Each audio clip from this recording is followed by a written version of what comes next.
Ciao. Explain.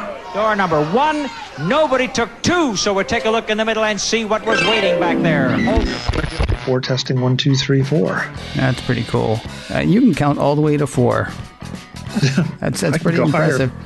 Really? If you give me a minute, let me pull out my phone and I can probably go higher. Let's not show off Chuck Joyner. Chuck Joyner, everybody. MacVoices and MacVoices, right? That's what we're talking about.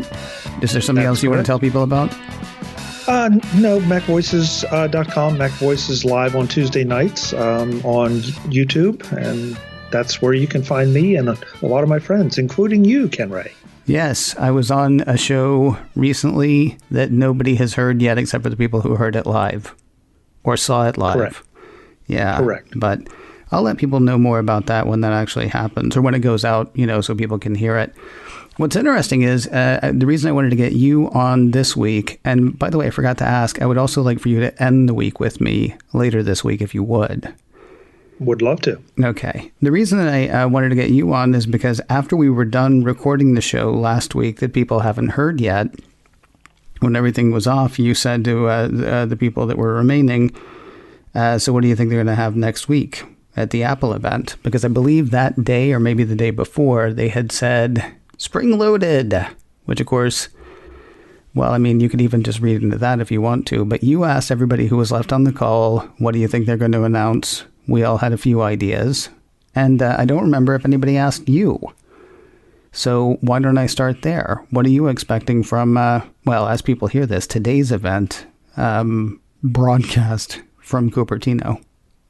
Ken, I'm never a big fan of predictions because I feel like we don't have the information that a lot of the predictors do, and so it ends up being guesses based on what we read.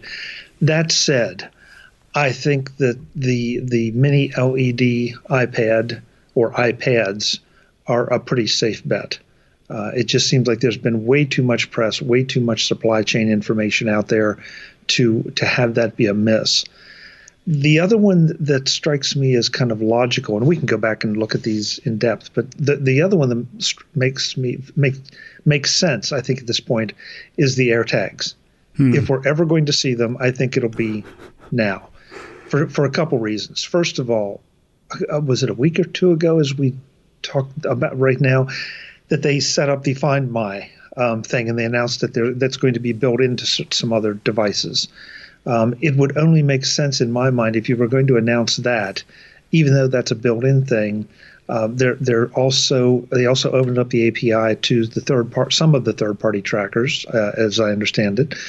And so why wouldn't you have your own third-party tracker out there on the market if you've already let the others take advantage of your infrastructure? Mm-hmm. I know Apple is a business. And, that just seems like money left on the table for no appreciable reason after this many weeks, months, maybe longer of rumors about the AirTags. The whole thing about the AirTags that weirds me out is you have a company, and here we are, it is Earth Day week, which I think we should stop calling it Earth Day and start calling it Earth Week because we hear so much more about it every year, both from Apple and other places around. And I'm not begrudging that. It's weird to me that Apple is going to get into a product, assuming that AirTags actually are a thing, that it's not a protocol to work with other stuff, that Apple's going to get into a product that is just eminently disposable, right? That these teeny tiny little things, you got to figure there's going to be a decent amount of plastic. There's going to be a battery that's not going to be good for anything ever again. I know Apple is going to be able to recycle so much of its stuff. I mean, that's one of their big goals. But while they're saying we're going to be carbon neutral by 2030, they're also introducing things that are practically built to wear out and end up in landfill or end up recycled or something like that. You've got a good point, except I learned something from the discussion that you were referencing earlier after the show went off, that one of the AirTags competitors, Tile, now has models that are not disposable or not throwaway, that you can replace the batteries in. So it makes me too wonder, what could be done with a rechargeable AirTag. So I think your point is well taken. I think we have to wait and see what an AirTag actually looks like and what its lifespan is for, what kind of battery. Do we have any recharge options? And what is the use case? I own Tiles, and I love them, and they're great. Maybe Apple is going to promote the AirTags for a little bit different use case than just, hey, stick this on this or in this and forget about it for a year. Okay. That's an interesting idea. Sorry.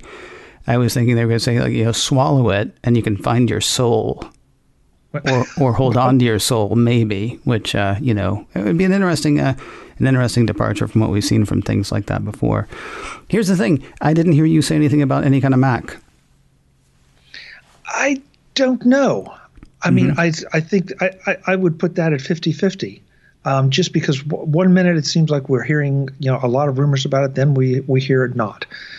We hear that there's a chip shortage out there, and then you see the articles that say, well, yeah, but Apple's such a large chip supplier, chip customer, that they would be at the head of the line. So it's the media has been a bit schizophrenic over that. So maybe. I mean, it would make sense if we saw an iMac, an M1 iMac or M something iMac. With a later delivery date.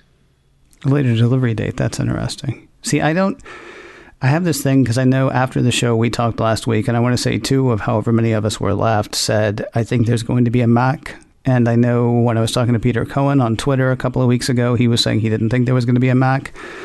To me, it feels like we're going to get a Mac, not necessarily at every big event, but it's been 5 months now since the last event. It's been 5 months since we had the last M1 Mac, turn up. It feels to me like, the big announcement was last year at WWDC. The second big announcement was in November when they said, okay, here come the first ones. And from now on, it's kind of like how the Mac was around some events. It's like, hey, we got an iPhone event.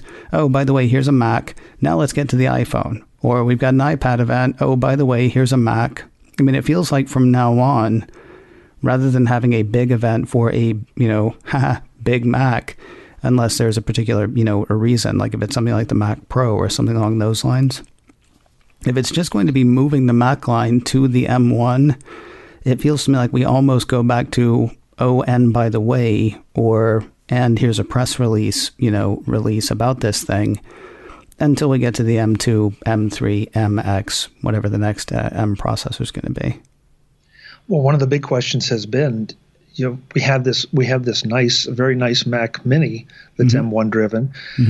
Does it make sense to have an iMac that's M1 driven, or do you wait for the next one? Or is the M2 or whatever the number is going to be, is that for the Pro machines? And are we sitting at M1s and we move everything except maybe the Pro machines to an M1, get that transition made, then start with the Pro machines on the M2. I mean, you can permutate it all over the place.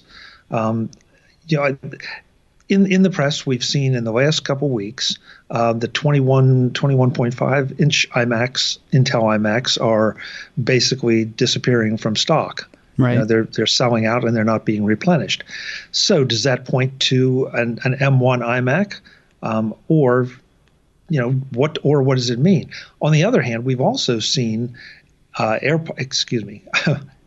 Minis, M1 Mac Minis, and M1 MacBooks. The prices, being dropped a little bit. So what does that say? Does that say that they might be clearing out some inventory? That's it. You can read so much into this stuff. I think it's interesting. I just saw that I think the M1 iMac today was available from someone for $100 off, and that was not an expensive the M1 machine. iMac. Did you mean the M1 Mac Mini? Pardon me, you're correct. Okay. M1 Mac Mini. Okay. Too many M's and Macs and Minis. I was going to say, Chuck Joyner breaking news right here. Or just breaking me. So you can read the tea leaves pretty much any way that you want to read them. I think by what do we have? 8? Well, we don't have. I can't do the math, but 15, 17 hours. Is that right? I don't know. Record this, something like whatever. That. Yeah, 14, I believe, but yeah. So till we know. So I love to speculate just like everybody else and try to read the tea leaves, but I try not to get my hopes up. I mean, I personally am hoping for the iMac Pro 12-inch with the mini LED. I would be definitely in the market for that machine if it delivers. I'm sorry, iPad Pro? Did I say yes? Did I do it again? You said iMac that time, yeah. I said iMac. 12-inch iMac. What would you even do with that? Oh, yeah, okay. Man. By the way, I apologize. My math was wrong. 16 and a half hours, I believe, give or take. But of course, by the time people hear this, it'll be like 5 hours or less, I would imagine. Yeah. Got a couple of other things really quickly. All of a sudden, we're getting a subscription podcast service tomorrow. Now, I almost feel like this should be a separate show. The only problem is this is the show we have between now and when this comes out. So all of a sudden, we're getting a subscription podcast service tomorrow. Have you heard about this, and do you have any thoughts? I did read that. Actually, I read that over dinner, and it's like, wow, that's interesting.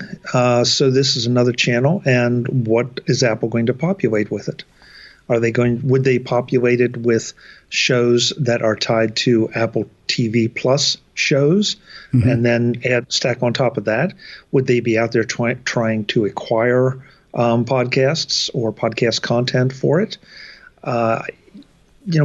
Part of me says I kind of don't see the point, but I've been wrong before and I'll be wrong again. I can't figure it out. Podcasts have always been wide open and free. Yeah. Apple has spent a fair amount of money promoting and facilitating them. So it would make sense that they decide to try to cash in a little bit, and I wouldn't have a problem with it. I'm just not sure what the model looks like. I don't even know what a podcast is anymore. And that may sound crazy, but I don't know what a podcast is anymore. I mean, once companies start producing their own shows that are only available through their channel, I don't feel like we're doing podcasts anymore. I feel like they're doing radio drama, or they're doing a premium radio in a way, because, and not to be grand old man about the whole thing, but the whole point of podcasts was anybody could do it, anybody could put it out there, and anybody could listen to it. And so the second you say, well, this podcast is only for people who are subscribing to this, and it's only available on this platform, it kind of feels like we've changed the definition of what that is then. But, that's kind of angels on the head of a pin discussion. I do have one more question for you. Spring loaded. How many announcements does Apple need to make to justify saying that it's going to be a loaded event? Or do you think spring loaded is something else? Because my assumption is it's a cute little play on words. They're shooting for it. It's spring loaded. They're going to bounce ahead. But the backside of that is, or the other side of that is, it's going to be a loaded event. There's going to be so much stuff that it justifies calling it a loaded event. I would, if you're asking about a number of products, I'd say 3. But because I've wondered about that too, that would seem to be a potential interpretation of loaded. Or are the products that they are announcing just so loaded with features and they're being announced in the spring? Interesting. Or maybe they're all going to be drunk. Well, yeah, that's. I know I hadn't picked up on that one. That's a good one. That'd be fantastic. They're loaded. Hey, it's spring. We're really excited to have you here. They might say, and it might be kind of fun. Yeah, dandelion wine, Ken. Dandelion wine. Oh, there you go. That's nice. All right, so we've got from Chuck Joyner, we've got the iPad Pro, we've got the AirTags, and those are the limbs that you'll go out on no problem. Is that correct? Yes, I would say those two are pretty much given. The iMacs, I'll give you 50-50, 60-40 in favor of. All right. Well, thank you very much for agreeing on the fly to be back later this week. Friday, I think, since we're starting a shortened week of In a Few Minutes with you. I think Friday I want to wrap the week with you as well. You don't have to spin the wheel of stuff this time. We'll just do reactions to the event and also see which of the other owes each other $50. Oh, because I forgot to tell you we were betting. Well, that's fine. Maybe by then I'll be able to say exactly which product I really need.